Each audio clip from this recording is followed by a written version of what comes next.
नमस्कार. NBFC हा एक अशा प्रकारचा बिझनेस आहे जो तुम्ही पूर्णपणे ऑटोमेशनवरती सेट करू शकता.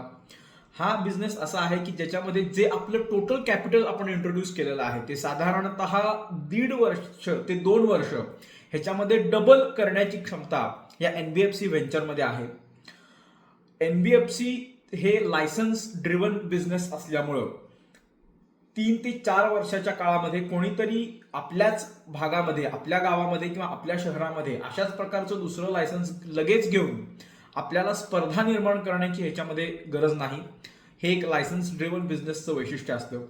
त्याचबरोबर NBFC मध्ये जी ओनरशिप आहे ती पूर्णपणे प्रायव्हेटली ओन्ड अशा प्रकारची ती ओनरशिप असते. त्यामुळे जो काही कॅपिटल असणार आहे, जे प्रॉफिट असणार आहे, जी मालकी असणार आहे ते पूर्णपणे त्या प्रमोटर ग्रुपच्या मालकीचं राहतं. त्याच्यामध्ये कुठलंही इलेक्शन किंवा इतर बाबी ह्या त्याच्यामध्ये नसतात.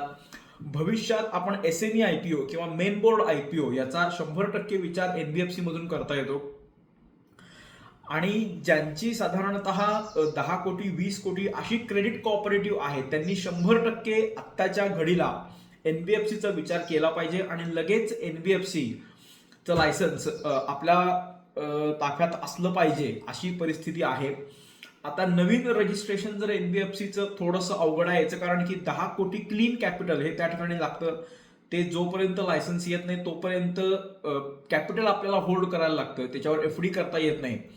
सो याचा उत्तम पर्याय म्हणून जो आहे तो म्हणजे टेकओव्हर, NBFC टेकओव्हर. याच्यामध्ये जो काही प्रीमियम आस्क आहे तो आपल्याला द्यायचा आहे आणि ज्या नेट ओन फंडची ती NBFC आहे तेवढा नेट ओन फंड आपल्याला ऑन पेपर एस्टॅब्लिश करायचा आहे.